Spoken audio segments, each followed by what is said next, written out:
11h02 agora. Boa tarde para você que está acompanhando a programação da Band Santa Catarina. O programa Olhares está de volta depois de alguns dias de pausa aí para dar espaço para a cobertura do trágico acidente com o avião que levava a equipe de futebol da Chapecoense, jornalistas, convidados, enfim, né? Vocês acompanharam aqui pela Band, foi uma verdadeira comoção mundial. As homenagens de sábado, com a chegada dos corpos a Santa Catarina, você vai acompanhar daqui a pouquinho no programa Repórter Band com o Nader Khalil.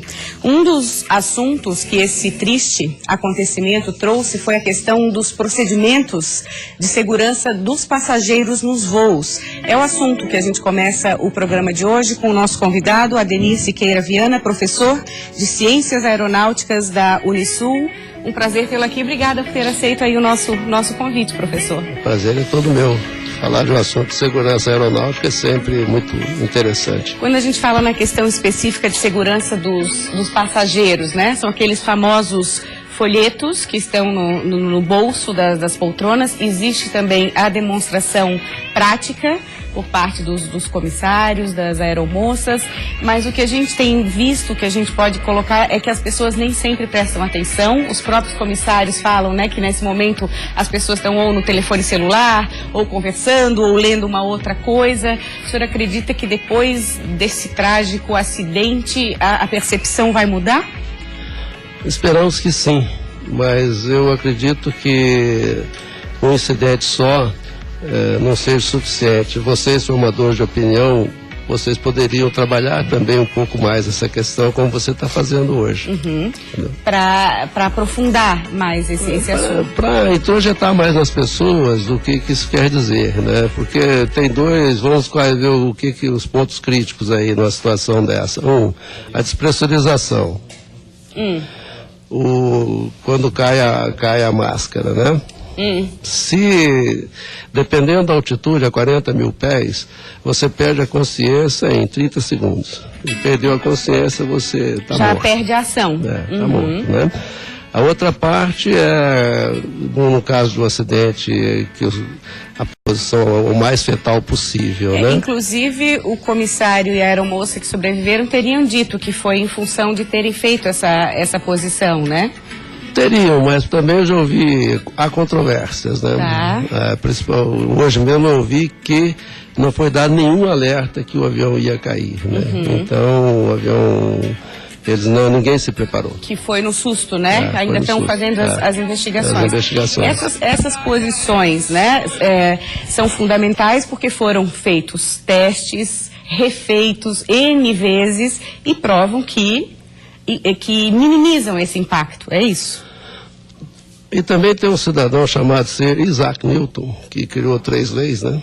A lei da inércia, a lei aquelas famosas 3 leis da física básica. Então, quando você sofre um impacto, o teu corpo vai tender a se manter na mesma velocidade que estava a aeronave, né? Se você estiver sentado, a sua cabeça vai ser projetada na velocidade que estava a aeronave, né? E isso aí vai te gerar provavelmente uma lesão muito grave na cervical, né? Pode até ser fatal, né? Então, para você minimizar, para você estar, quanto mais grupado você tiver, aí todas as partes do seu corpo vai sofrer a mesma desaceleração, né? E você está preso na cadeira. Então, por exemplo, tivemos um exemplo. Caiu o avião da Varig, no sul do Pará, em Pane Seca, uns anos atrás, né? Também foi um pouso noturno, um pouso fantástico. A aeronave saiu praticamente inteira. Eram quase 53 a bordo, 12 morreram. E foi relatado que muitos desses que morreram, eles estavam em pé na cabine, né? Eles não ficaram sentados. Se você está em pé na cabine, você vai sair voando dentro da cabine na velocidade que o avião estava, ou seja, 250 km por hora. Sim, porque a gente não tem mais controle nenhum sobre o corpo. Você vai sair voando, vai bater e morreram todos empilhados lá na frente. Agora, né? Uma coisa que você falou é a importância de ser avisado, né? Para a pessoa poder ter essa consciência e poder agir, porque é muito difícil na hora do pânico, na hora do desespero, ainda pensar em qual posição vai ficar.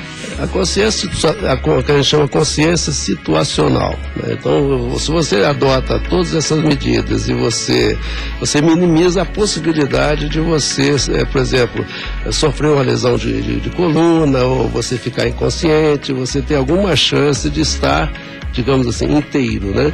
E aí, se você tem a consciência situacional, você sabe onde é que está a porta mais perto e sabe como é que você vai chegar lá. E outra coisa que precisa ser dita, a pessoa tem que ter consciência que parou, saia o mais rápido possível, porque se ainda estiver vivo nessa circunstância, a possibilidade de um incêndio é muito grande. De haver explosões, né? Explosões. Outra coisa, professor, que nós ouvimos bastante é a questão do local onde as pessoas sentam na aeronave. Isso influencia a pessoas que escapam de um acidente como esse ou nem sempre? Nem sempre. Aquele Transbrasil que caiu aqui em Florianópolis, as duas pessoas que sobreviveram estavam sentadas em cima da asa, foi aonde o avião partiu, né? E elas foram ejetadas para fora do avião e caíram numa árvore.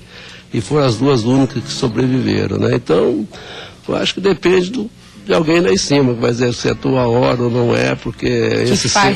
Que faz a seleção mesmo, assim, porque são coisas que não dá para explicar, né? Em tese, a parte traseira da aeronave seria a parte com mais probabilidade de sobrevivência, porque o avião pode partir, a cauda ir para um lado e o restante ficar para o outro lado, você tem muito mais espaço na cabine para desacelerar, sabe? Porque a outra probabilidade grande é a cadeira não segurar, né?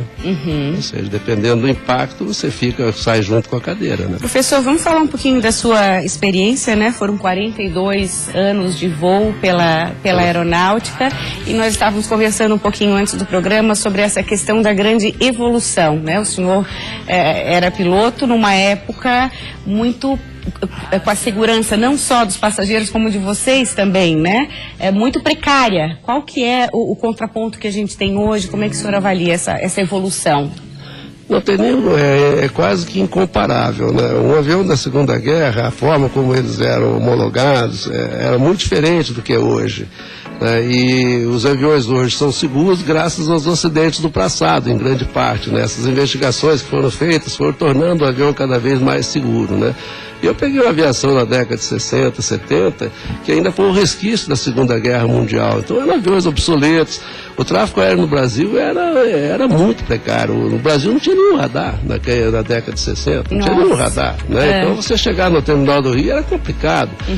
E o índice de acidentes aeronáuticos era elevadíssimo, né? Hoje, a probabilidade de você morrer hoje voando por uma companhia aérea séria é 1 em 6 milhões de decolagens. É muito pequena. É muito pequena, porque o pessoal não tem ideia da quantidade de aviões que tem no espaço aéreo, ao mesmo tempo. Tem um app aí que você pode olhar no celular, os negócios são milhares e milhares de voos ao mesmo tempo. Entendeu? Então, é por isso que hoje, o Brasil hoje está todo ele coberto por radar, os procedimentos. Aqui em Florianópolis, né, tivemos esse avião da Transbrasil, tivemos uns 3 outros 4 aviões que bateram em montanhas em volta aqui. Isso hoje não tem mais essa possibilidade. Quero agradecer muito o professor Adenir Siqueira Viana, professor de Ciências Aeronáuticas da Unisul. Um prazer tê-lo aqui. Obrigada pela nossa conversa. Sempre que precisar, espero que nunca mais em situações como essa, ok? Tá bom, combinado. Tá bom, é verdade, combinado. Como a gente tem escutado muito também, né, professor? Por aí a vida continua, a vida segue, e aí o programa também segue. A gente tem uma dica para você que gosta de escrever, não deve perder essa oportunidade. É a 9ª edição do concurso literário Conto e Poesia, aberto a todos em Santa Catarina. Com temática livre, os participantes devem apresentar até 3 textos inéditos do gênero, em cada gênero. Os contos não deverão exceder a 6 páginas e as poesias a 3 páginas. A premiação, gente, é a publicação dos trabalhos em livro, além de 15 exemplares que a pessoa ganha. A obra, contendo 15 contos e 30 poesias, será enviada a todas as bibliotecas públicas do estado e também a entidades culturais do país. Tá aí uma grande chance. As inscrições seguem até o dia 9 de dezembro. Agora a gente fala sobre economia no Natal com a Isabel Pisorno. Tudo bom, Isabel? Um prazer tê-la aqui. Tudo certo. Falar em economia sempre é bom. E ainda mais nessa época do Natal, que parece, né, Isabel, que a gente acaba se passando se a gente não se cuidar, não é assim? É uma época mais tentadora. A verdade é que a gente tem a questão emocional também, né? Porque a gente foi criada no momento do Natal, de compartilhar. Então, é nesse momento que a gente pensa, presente tem a ver também com retribuição, com amor, né? Com gratidão. Com gratidão. Então, é um momento, sim, de compartilhar com a família, mas lembrando-se que janeiro também vai começar em algum momento. Então, dezembro passa e você tem contas a pagar. E olha que esse janeiro chega rapidinho. Do jeito que o tempo está passando rápido. Vamos começar dando algumas dicas práticas. Assim, tem a armadilha do 13º, quem já recebeu a primeira parcela. O que ainda dá para dizer sobre isso? Eu acredito que muita gente pegou a primeira parte do 13º. Tive, né, no momento que chegou a primeira parte do 13º, com certeza, o comércio aproveita e faz inúmeras propostas, né? Liquidações, promoções, e o pessoal fica tentado. Tendo dinheiro na conta, com certeza tem muita gente que já gastou a primeira parte do 13º só em compras que de repente foram supérfluas, que não precisavam ser compradas, né, no momento. Então aí já passou, então para essas a gente não tem muito o que dizer, mas tem a segunda parcela. O que você recomenda então para quem receber a segunda parcela no dia 20 de dezembro? Primeiramente, nós temos que ver assim, tem muita gente que está usando cheque especial, que está endividado. O que eu recomendo, se você está nessa opção, você não vai pegar seu 13º, a segunda parte, vai pagar, porque a taxa de juros é muito alta. Então é preferível você pagar e fazer umas compras bem diferenciadas. Ou seja, amigo segredo, os amigos, os parentes, a mãe, o pai, os irmãos e os amigos muito achegados, né? Não dá agora para dar presente para todo mundo. Eu já vi muitas famílias combinando de dar presente somente para as crianças. Isso é uma alternativa também. É muito bom. Eu acredito que a gente pode fazer, ou pode também fazer algum tipo de tema para os adultos. Então, vamos fazer literário, né? Presentes de obras, de algumas obras literárias que a gente gosta, só para fazer aquela coisa do esquema de a gente fazer aquela troca dos presentes. Para ter uma coisa mais simbólica. O amigo secreto, como você falou, pode ser também num valor específico, mais baixo. Ou seja, simplesmente para viver aquele momento, né? Porque muitas vezes quem está mais com vontade são nossas crianças. Mas apesar que eu sempre falo que as crianças nós temos que educar financeiramente desde pequenos, não vai ser agora em dezembro que você vai querer educar. Então não é bom momento para a gente levar as crianças para a compra de Natal. É aquela questão de limitar os presentes também, não é isso, não é fazer a lista, eu quero isso, quero isso, quero isso. O consumo também tem que ser trabalhado. Opções, né? Quais são as opções, filho ou filha, né? Eu falo para meu filho, quais são as opções? Tem 3, 4, 5 opções, tudo bem. E trabalhar a frustração na criança também não faz mal, né? Porque o fato que cresce um adulto consciente financeiro e não um adulto que tem direito a tudo, né? Isabel, na questão da hora de elaborar uma ceia, por exemplo, você vê que o consumidor está substituindo alguns produtos, essa questão de substituição, buscar marcas mais baratas ou até fazer menos comida, também é uma tendência de comportamento nesse Natal? Eu estou escutando muitas famílias, amigas, que dizem assim, a gente vai fazer a ceia do Natal, mas ao dia seguinte não precisa sobrar toda aquela comida, porque às vezes a gente até fica enjoada, porque fica 2 dias, né, porque a gente faz muita comida. Acredito que a substituição tem que ser, muitas vezes tem a ver com a família, certo? E aí vai ter a ver a peculiaridade da família. Na minha família é natural, por exemplo, claro, eu não sou daqui, sou peruana, então a minha característica no meu país é outro tipo de ceia, né? Como é que é? Nós temos o panetone, peru, chester, né? Não é o chester mesmo, pode ser qualquer tipo de ave, não necessariamente o mais caro, certo? Então, o porco, então tem outras características que a gente está começando, o brasileiro, a começar a inserir no seu cardápio agora no Natal, né? E ver que o mais interessante é criar e passar com as pessoas que a gente ama, né? Isso, começar a repensar um pouco o simbolismo da data. penso que realmente é o nascimento de Cristo, né? Que o Natal, né? O significado, o simbolismo. Eu acredito que é muito importante agora conscientizar. Nós temos matrícula de filhos, nós temos IPVA, nós temos muitas coisas. IPTU, só para lembrar, mais um com I, né, professor? Então, eu sou da área financeira, como falo para meus alunos, né? Sou contadora, mas brinco com eles. A única contadora compulsiva é a mulher, né? Porque mulher não interessa a professor, mas eu também, como contadora e da área financeira, fico pensando, não é momento. Então, nós temos que pensar. Então, uma dica que eu falo, passe na loja, olha o produto e dá uma volta no shopping. Se tu dá uma volta, o teu processo vai começar a olhar outra coisa e tu vai tirar o interesse daquele produto ou serviço. É uma boa dica. Que aí sai da história da compra de imediatismo ali, tá? De compulsão, né? Sim, e depois tu chega em casa, né? Tem, por exemplo, né? Nós mulheres temos inúmeros sapatos, né? E aquela coisa, até que mais. E se a gente entrar nessa área, a entrevista vai longe. Se for pensar, tem bastante coisa para usar no armário, né, Isabel? Obrigada mais uma vez pela tua presença, tá?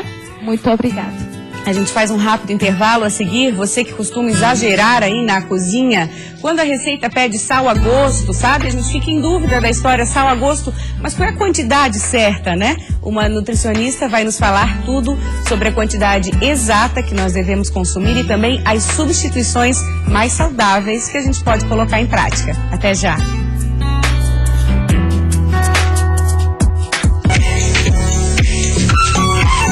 1h19, programa Olhares está de volta. Minha viajante, olha só, o nome dela é Amélia. Ela e a dona americana Liz Clark, de 35 anos, viajam juntas em um barco com 12 metros de comprimento, batizado de Swell. A dupla viajou pela costa ocidental do México, da América Central e também pelo Pacífico Sul. Durante os trajetos marítimos, a gatinha se diverte com a pesca de peixes na beira do barco. Desde 2006, quando a aventura começou, Liz já viajou mais de 33 mil quilômetros, muitos deles ao lado da companheira Amélia. Imagina quanta história ela tem para contar.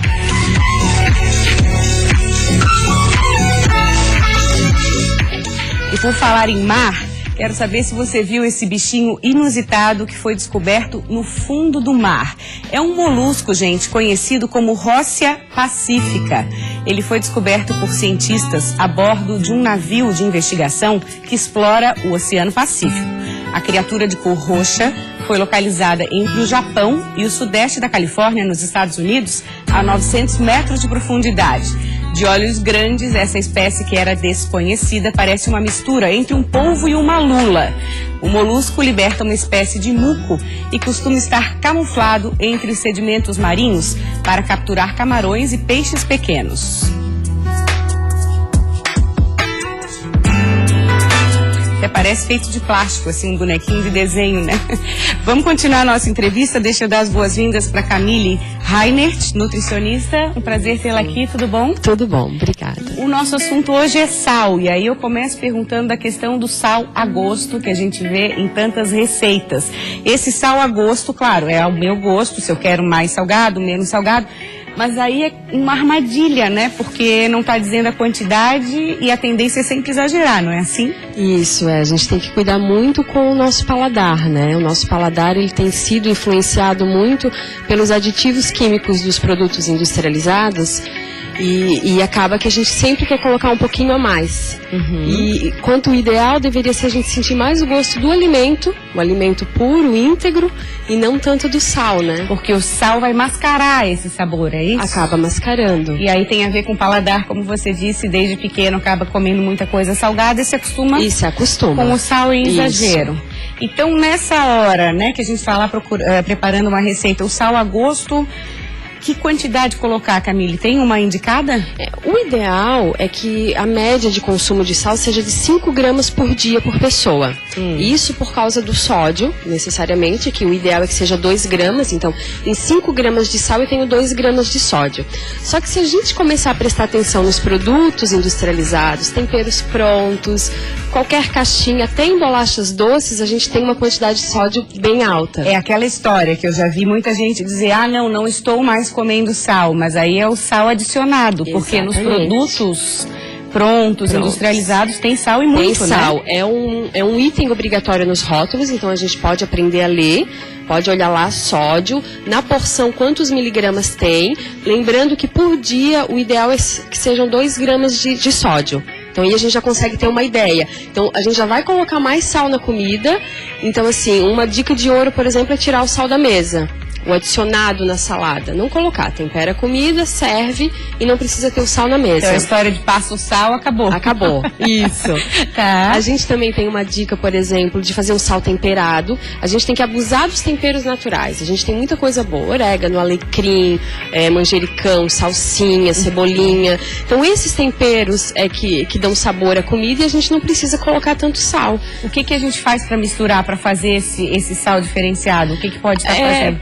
Aí vai realmente do paladar, né? Mas eu posso pegar esses temperos já secos e bater no liquidificador com sal, faço uma misturinha, fica um salzinho verde e eu posso usar em tudo que é alimento. Porque vai ser um tempero que vai realçar o sabor. Exatamente, e natural, sem os aditivos químicos de um tempero comprado pronto, por exemplo, que tem uma quantidade de sal muito grande. Sem os malefícios do sal, geralmente está associado a inchaço, a retenção de líquido, mas os malefícios são mais graves até, né? O sal, ele não está só relacionado com a retenção de líquido, ele tem uma característica inflamatória também.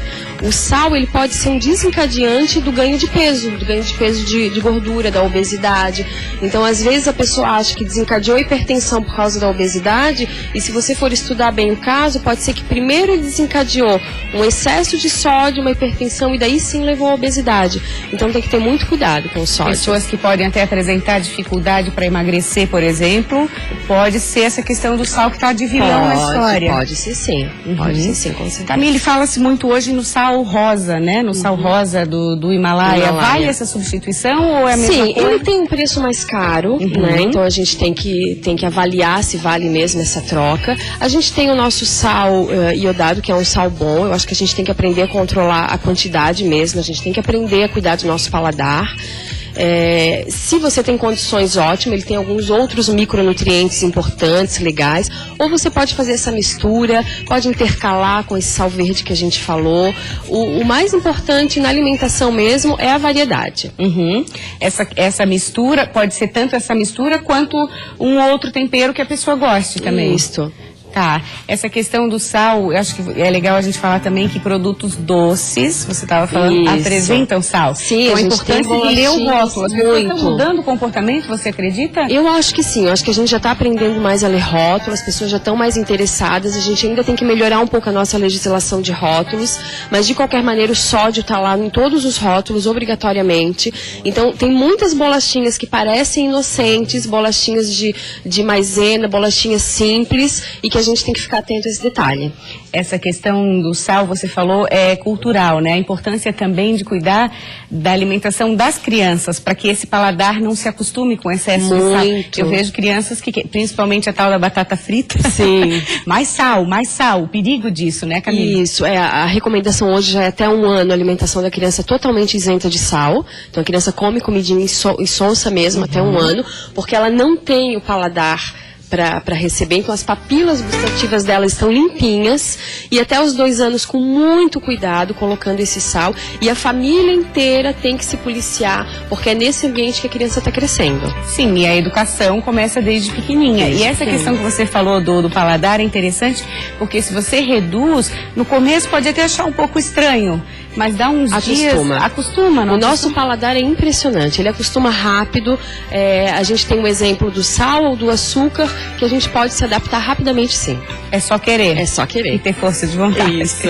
Camille Rainer, nutricionista, um prazer tê-la aqui. Obrigada mesmo. Obrigada a vocês. Antes de encerrar, quero saber, a gente está falando de sal, a gente vai mostrar para você, quero saber se você já pensou em utilizar o sal na decoração.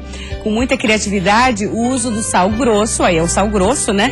Pode enfeitar ainda mais a sua casa. Dá uma olhada nas imagens, nós vimos várias ideias na internet com vasos transparentes, além do uso de corante alimentício ou ainda giz colorido para você pintar o sal grosso da cor que preferir. O resultado, além de curioso, é bem bonito.